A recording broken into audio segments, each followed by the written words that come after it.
Did you know that randomly in 2021, one of these SpongeBob mobile games, Krusty Cook-Off, released on the Switch? Did you also know that when it did release on the Switch, they took this free-to-play mobile game and charged $30 for it before immediately buckling under pressure, I guess, and then dropping it by half? And would you believe me if I said the game is garbage?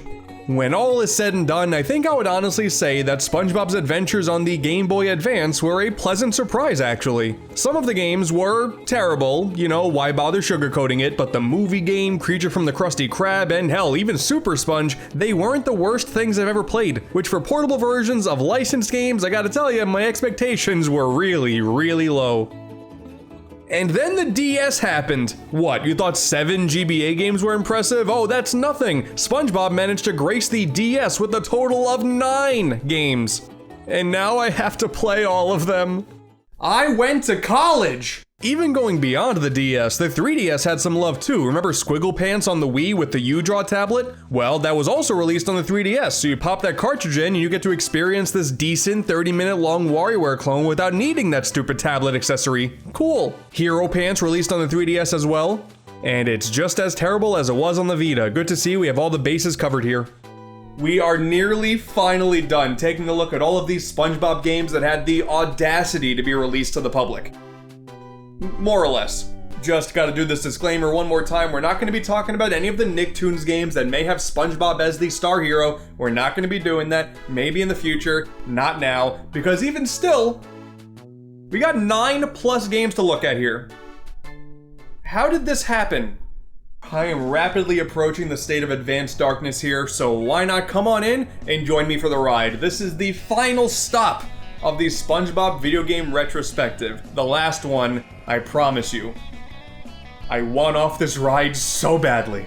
Taking a look at these games really brings me back to yet another odd era in gaming, a time where Nintendo was pretending like both the GBA and the DS were going to coexist, rather than the reality of the DS being the obvious next step in the handheld gaming timeline. You see, the final GBA game, Atlantis SquarePantis, released in late 2007, and while that title did also release on the DS, it was actually the third Sponge game on the console, the first being the Yellow Avenger, releasing 2 years prior in 2005. Well, we start this journey 1 year into the DS's life cycle. Let's see if SpongeBob made the jump to 2 screens gracefully. Considering that unlike the GBA, there is no SpongeBob themed console to play these games on, chances are that's a big ol' no. I'll have you know I played all 9 of these games over the span of 2 weeks and only cried for about 20 minutes. Mermaid Man and Barnacle Boy's evil nemesis, the Dirty Bubble, is at it again. He stole Mermaid Man's special belt. Oh, that dastardly villain. Well, just before SpongeBob resorts to violence and attempts to stab the villain to death, that is pretty extreme in all honesty. The bubble gets himself into a washing machine, causing him to split into a ton of bubbles. So now it's up to SpongeBob to, I guess, run around the city and stop a bunch of villains wreaking havoc in Bikini Bottom? Huh? Weird. Okay, so like the opening cutscene almost has no bearing on the entire game, aside from the fact that, hey, there are going to be these tiny little dirty bubbles around the city, so they're a little collectible now. Have at it. And also now SpongeBob is in a bad Mermaid Man cosplay. Have fun. Whatever gets the spongy one to go into a 2-dimensional plane and do some platforming, I guess, right? 1 hour later. I have no idea what this game is. Alright, so you are regularly working on objectives to help out some residents of Bikini Bottom, but like, it's all just done in the most mundane platforming I've ever experienced. Exploration is clearly the focus here, but it all just feels so aimless. The controls are incredibly slow and floaty, any touchscreen mechanics feel totally shoehorned in that vintage early DS styled way. There's a jellyfish milking minigame? Oh, I don't like this. This is on me, you know, thinking that this was going to be a 2D platformer here, but in reality, it's just a non-stop barrage of busy work that happens to take place in only 2 dimensions. I'm here to go and fight some villains and use superhero moves and whatnot to defeat them, but 30 minutes in, I'm doing food delivery? Is this false advertising? Can I sue? The low poly models are something special though, I like these a whole lot. I don't know, man. I do have the game on the PSP as well, and that console's a bit more powerful, so maybe the game fares better there? No, it's exactly the same. And the worst part? I actually thought it was going to be kind of different. I'm really losing it, aren't I? Breacher from the Krusty Krab, this time on the DS. Hooray! So, if you remember correctly, while this game has always been a massive fever dream in an interactive form, I thought the console game overstayed its welcome while the WayForward developed GBA game was a surprisingly fine time. And thankfully, WayForward also helmed the DS version. Alright then, time to get my expectations way too high once again. Make SpongeBob walk by swiping over him in the direction you want. Oh, sweet mother of pearl, it's a touchscreen game? Yeah, sure enough, it's Mario vs. Donkey Kong style, Lemming style, that sort of game. You gotta draw over the characters in order to get them to do anything. I can see the designers now. They were thinking to themselves, you know the one thing that holds platformers back? Being able to actually control the characters. We gotta eliminate that part. On top of losing direct control, there are also fetch quest mechanics. This is disgusting. There are some fine enough touchscreen minigames now though, and there's also some animated cutscenes, so that's, you know, that's kind of cool, but man, you know what? I can only pretend to give this game merits for so long. This is bad. Once I got to the part where a jellyfish started invading plankton mid-dream and I had to blow into the microphone to get rid of them, and I also knew to do so because the game features the most generic Arial font I've ever seen. This looks like a fan game from the early 90s. I hit a breaking point, alright. I was done. In the previous SpongeBob video, I did say that WayForward is actually a company that provides mixed results rather than certified bangers. And hey, this is a perfect example of that. Look no further than the GBA and DS versions of the same game, and we have such a drastic difference. What a bizarre timeline we're in. But then, Atlantis SquarePantis for the DS. Now, thanks to all of the suggestions I've gotten these SpongeBob videos over the years, I came to one solid conclusion really early on that the console version, whatever, the GBA version, also, whatever. It's the DS version of Atlantis SquarePantis that's the one to check out. So you guys have expectations set way high, and that's never done me wrong before. I'm ready. Oh, that's why? Dude, the DS version is a 3D platformer? Oh, wait, on the DS, a 3D what? Oh yeah, this is my jam right here. Oh my god. All right, you know what? This feeling of joy and happiness that I'm currently experiencing, I had almost forgotten what this felt like. I can't believe it was Atlantis SquarePantis on the DS that makes me feel this way. Didn't like the console version, didn't like the GBA version, but this one? This is a good one. So yes, this is a 3D side-scrolling platformer with a partner mechanic, letting you swap between two characters at the push of a button, combine unique abilities when necessary, like SpongeBob being able to inflate on demand.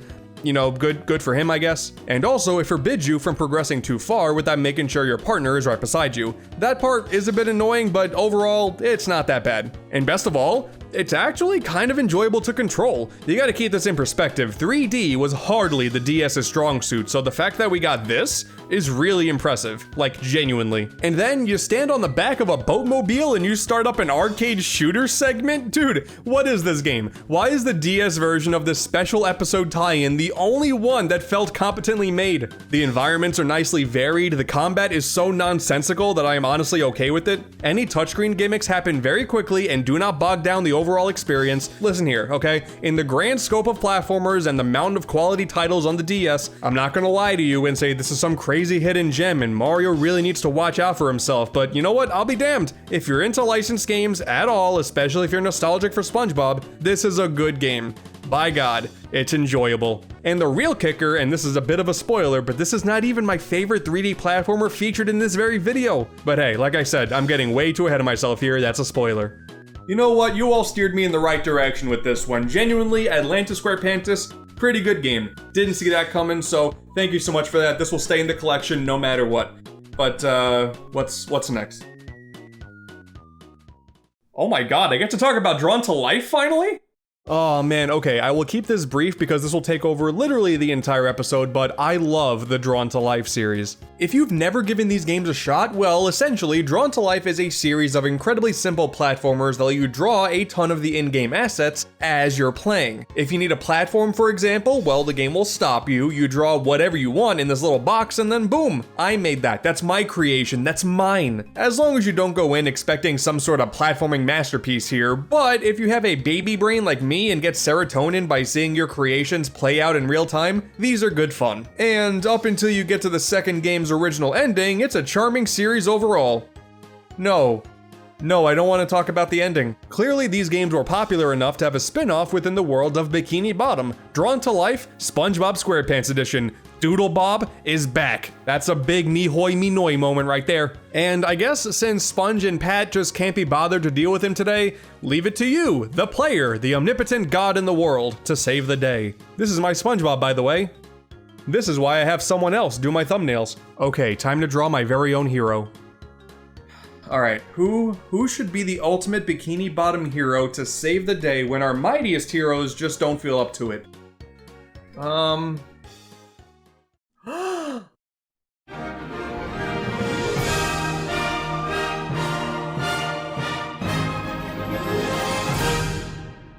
This is my fanfiction, don't shame me. Did you have SpongeBob being terrified of a poorly drawn Sonic on your bingo card for today? Don't lie to me, of course you did. So yeah, like the rest of the games in this series, this is a pretty unremarkable platformer, but you often run into these drawing segments where you get to draw in-game elements like checkpoints and bubble platforms. When you go back to the hub world, you can draw things like houses and furniture for said houses, and I don't know, considering I'm sticking to this whole Sonic thing, making a bed with a Chaos Emerald blanket, I am enjoying this immensely. Every level also has multiple hidden Chow in them to find, which is crazy since Sonic Adventure taught us that Chow can't swim, yet they're all over the water here. That's crazy, that's where they go when you mess around and put them in the pool in the Chow Garden, they end up here. Drawn to Life can realistically be the dumbest game you want it to be, and I couldn't appreciate that more.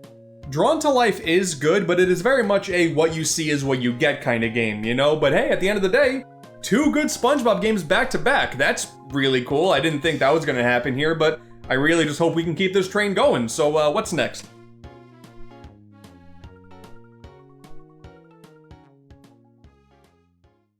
It's a cooking game?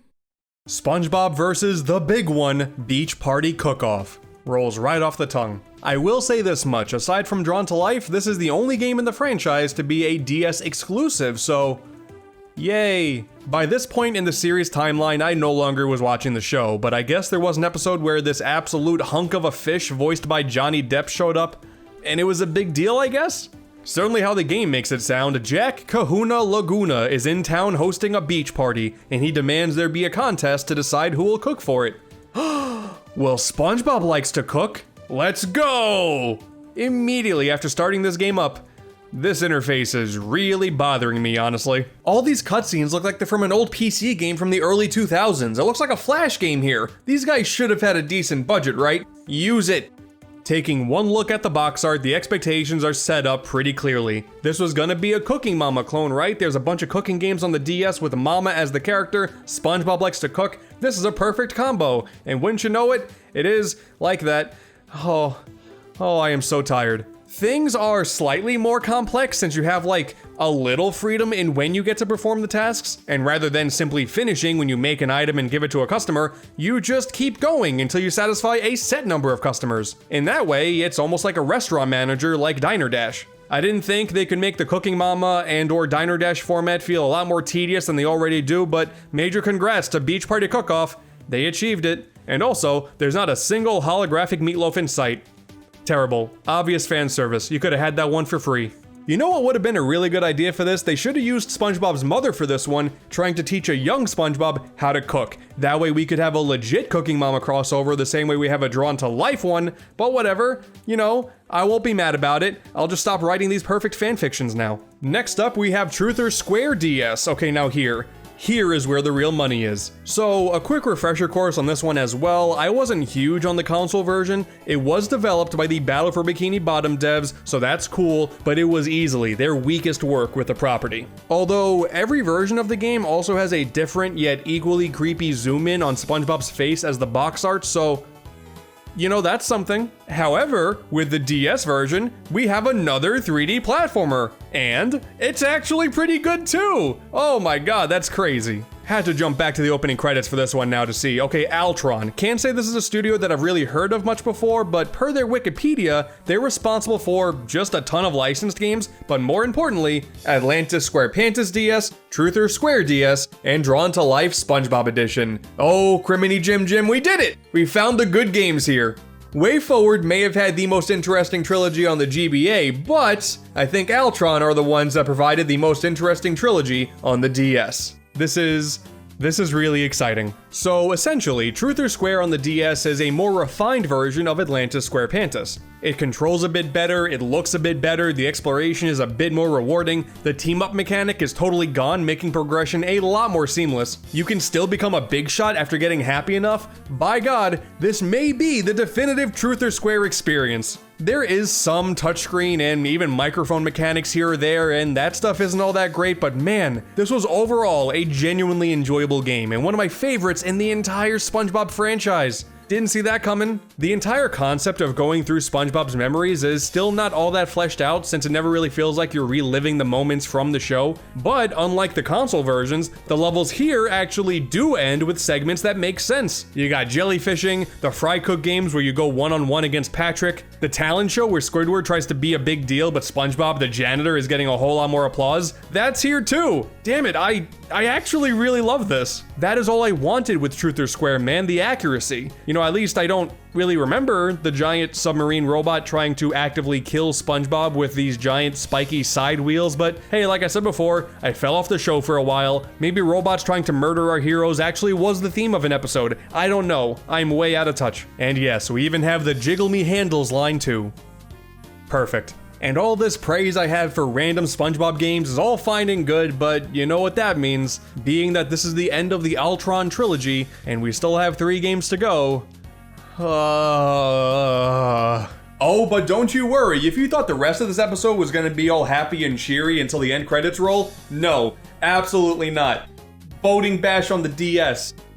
I'm so tired.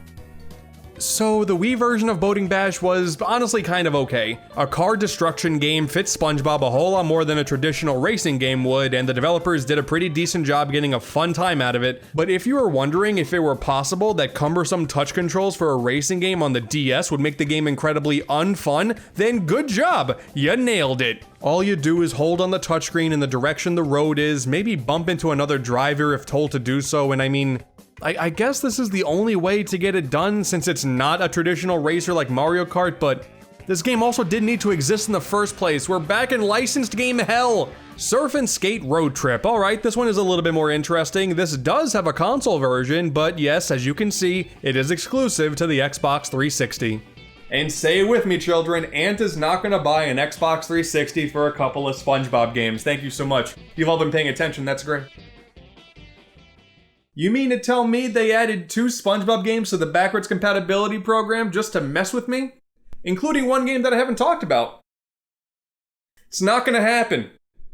Oh, on top of that, it's also a Kinect game. That's a double negative right there. Hey, with that knowledge, I don't even need to play the game to know it's not fun. This one was obvious. Well, last time I checked, you can't hook up a Kinect to a DS, so we're golden now. Oh, no, your eyes aren't deceiving you. This is the game's actual frame rate. This is one of the choppiest games I've ever played. Oh my god, how did this get past quality assurance? And since we got all these trick challenges for all of these board-based events, the game has the audacity, the gall, the barnacles to ask you to be precise with this? Does it even matter if the game is fun? I mean, of course not, because the game is terrible, but I'm just saying, would it even matter? Oh, but at least the DS version has additional snowboarding gameplay included. I take it back, clearly the game is good. No questions.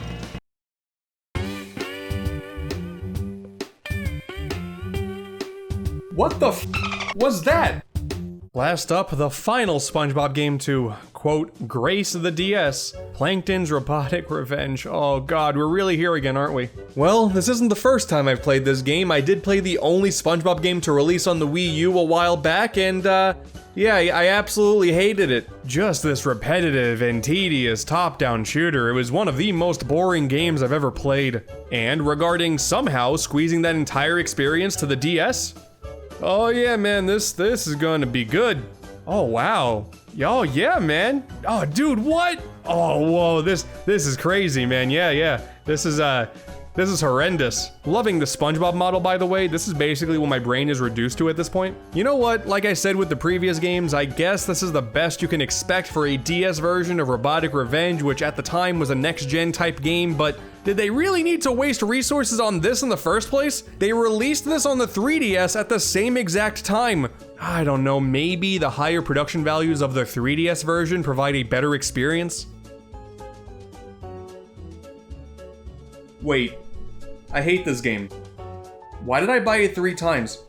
Considering the DS is more powerful than the Game Boy Advance, it's at least notable how much more variety there is to be found here, so that's interesting. But 3 good games in a sea of 9. The 3 games on 3DS aren't all that good either. It is really telling that the further along the SpongeBob video game timeline we got, outside of a few special circumstances, I won't deny that, things just got worse and worse and worse, and we ended with total rock bottom. Praise be to WayForward and Altron. If not for you guys, the franchise would be batting a damn near 0. This entire retrospective really makes the release of Battle for Bikini Bottom Rehydrated and the announcement of the upcoming platformer, the Cosmic Shake, all the more impactful. There is good to be pulled from this franchise, but a lot of companies have no idea how to get it done, and we got to see it firsthand. Hey, did you also know that they released Rehydrated on mobile devices? Man, that's weird, isn't it? You could argue that after the original Battle for Bikini Bottom, SpongeBob SquarePants video games weren't bad, they were just simply misunderstood. It would be a dumb argument to make, but hey, you can still make it. Of course these games are bad. But now, you know what time it is. It's time for the SpongeBob DS tier list. Let's go. Of course, at the very top we have Truth or Square, then Atlantis SquarePantis, and then Drawn to Life. Altron, that trilogy, you guys did really good. Awesome stuff. After that, God, just like the rest of them, honestly, they were all really, really rough. And then put Surf and Skate Road Trip and Robotic Revenge right at the very bottom in the trash bin where they belong. God, what were they thinking? And with that being said, we're done. It all started with Battle for Bikini Bottom, but then... One eternity later. The SpongeBob video game retrospective is completed. Now, yes, of course, we have the Cosmic Shake coming out soon. That should be really cool. Inevitably, more games will follow after that. And yes, once again, I know we haven't talked about every single game out there. There's web browser games, there's Flash games, there's all the Nicktoons games. Like I mentioned earlier, Underpants Slam is now an Xbox backwards compatibility. Not talking about it. There's that weird plug and play where you hold SpongeBob's nose in a potentially demonetizing way. Probably not going to touch that one either. But for all of the games that were released on consoles that realistically matter, let's be honest here, I'm done. Nearly 40 games that have SpongeBob in the title have been taken off my backlog, and I am a much lesser person as a result. But genuinely, I want to thank you all for the support on this little adventure that I went on. I did not expect the reception that I was getting for all of these SpongeBob videos, and you really kept me going to get through to the end, no matter how dark things got. So with that all being said, go and play Battle for Bikini Bottom, jiggle me handle SpongeBob, enjoy a nice holographic meatloaf on me, find your nearest copies of Plankton's Robotic Revenge and throw them in the trash so you can make the world a better place. And with that, I'm gone. Goodbye everybody, I'll remember you all in therapy.